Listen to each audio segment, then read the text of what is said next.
여러분, 한동안 동네 상점들이 참 어려워했어요. 골목 상권이라는 자체가 거의 지옥과 같았습니다. 그런데 코로나19가 장기화되면서 말입니다. 이 골목 상권이 달라지기 시작한 거예요. 쉽게 말하면 슬리퍼 질질 끌고 나와서 밥 먹고 집에 들어가는 거. 재택근무하는 사람들이 지금 그렇다는 거 아니겠습니까? 예.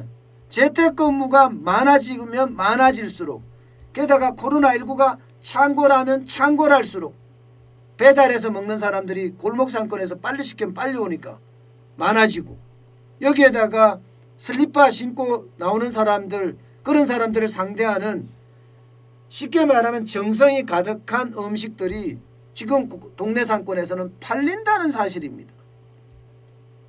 이 슬리퍼 끌고 나온다고 해서 설세권이라고 하거든요. 설세권. 설세권은 슬리퍼를 신고 나갈 수 있는 곳까지를 설세권이라고 해요. 이게 우리가 말하는 동네 상점이잖아요. 이게 우리가 말하는 골목 상권이잖아요. 여기가 완전히 망했다가 지금 뜨고 있는 그런 모양새입니다.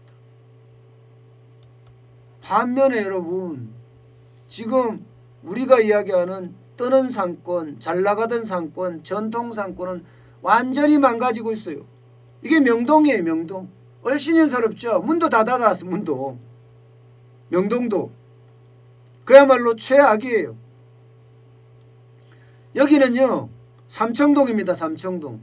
배달하는 사람들만 간간히 다닐 뿐 사람이 없어요. 사람이. 그만큼 여러분, 지금 우리가 이야기하던 기존의 어떤 상권들은 무너지고, 골목 안에 있는, 쉽게 말하면 우리 엄마 손으로 만들어준 음식점들, 혹은 엄마 손에 어떤 정성이 들어가는 어떤 빵이나 또 상품들, 이런 것들이 잘 팔린다는 이야기. 실제로 통계로도 나옵니다. 통계로도. 야, 이게 깜짝 놀랄 일이에요. 이렇게까지 될 거라고 어느 누구도 짐작도 못했을 겁니다. 아마. 제가 한번 여러분들한테 이야기를 할 때 그런 이야기를 들었어요. 지역 상권에도 엄마 음식처럼 제대로 만드는 그런 가게들, 좀 가격이 좀 비싸더라도 가지 않겠느냐. 저는 그런 이야기도 말씀을 한번 드린 적이 있습니다. 실제로도 그렇게 일어나고 있다는 사실이 놀라운 일이에요. 보세요. 시청. 이게 신한카드 빅데이터 연구소에서 나온 자료거든요.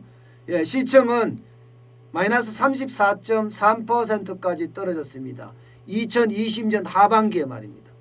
을지로 입구도 19.3%까지 떨어졌어요. 이게 시청 아니 시청. 시청이나 시청 근방. 서초동도 17.2%나 떨어졌습니다. 심지어 여의도도 말입니다. 16.3%가 떨어졌거든요. 그런데 주거지역 보세요. 주거지역.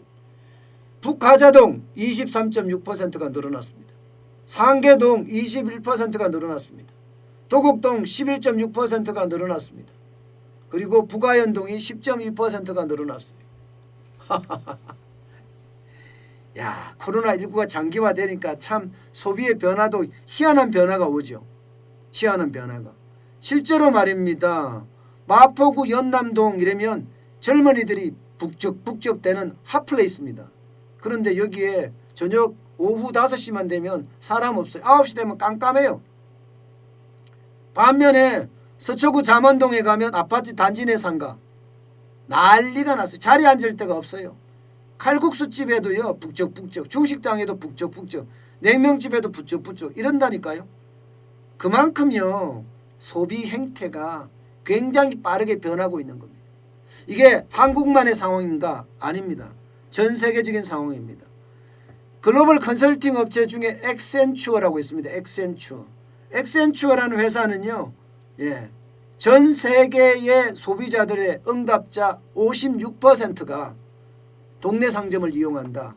이런 이야기를 하고 있습니다. 이들 가운데 79%는요 앞으로도 동네 상점을 이용할 거다 이렇게 이야기해요.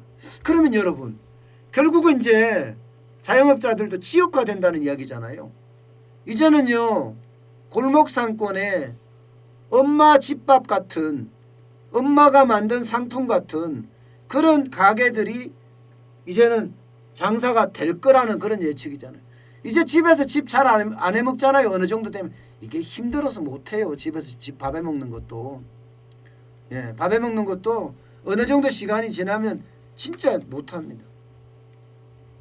여러분, 이런 사태도 있어요. 예. 금남시장이라고 서울 성동구에 있거든요. 이 금남시장은 한 70년 됐습니다. 그런데 여기 와인바가 들어왔어. 와인바가. 사람들이 다 웃었어요. 아니 70년 된 전통시장에 웬 와인바? 이랬거든요. 근데 이 코로나19가 터지니까 이 와인바가 사람이 너무 많아. 예약이 풀이야. 예약이. 그것도 한두 달이 아니라 적어도 1, 2주가 아니라 적어도 한 달치 예약이 꽉 찼어. 그래서 이 와인바가 그 근처에 또 하나 2호점을 냈어요. 2호점. 그러니까 멀리 안 가는 거예요. 멀리 안 가는. 게다가 보복 소비 심리까지 작동이 된 거예요. 우리도 좀 사치 좀 누리자. 와인 좀 마셔보자. 이런 보복 심리 말입니다. 그러니 지금 동네 상권들이 이 쉽게 말하면 전통 상권에서 와인바가 될 정도면 얼마나 시간이 많이 변하는가 이게 보여주는 거잖아요. 실제로 서울대 환경대학원하고요. 스탠퍼드의 아태연구소하고 공동연구를 해봤더니 서울의 도심 상권은 절반 이상이 지하철 이용자가 줄었다는 거예요. 절반 이상이. 도심 상권이면 명동, 홍대, 이태원, 신촌이에요. 여기에 이용자들이 절반 이상 줄었다는 거예요. 절반 이상. 당연히 그렇게 타격을 굉장히 많이 받을 수밖에 없는 거죠. 당연히. 여기에다가 말입니다, 여러분. 배세권이라고 요즘 신재호도 생겼는데요. 배세권. 쉽게 말하면 배달해서 시켜 먹기 좋은 상권 이런 뜻입니다. 예. 이 배세권까지 지금 나와서요. 시장 자체는 뭐라고 이야기해야 되나? 동네 상권을 중심으로 해서 배세권, 배달을 중심으로 해서 지금 자영업자들은 돌아가고 있다 이런 얘기입니다. 물론 아직까지 뭐 엄청난 건 아니지만 그래도 골목 상권이 그나마 명맥을 유지해 간다는 사실, 그러면서 뭔가 살고자 하는 사람들에게 희망을 주고 있다는 사실, 그것 하나만으로도 우린 충분해 보입니다. 여러분, 위기인데도 기회가 있죠, 그죠?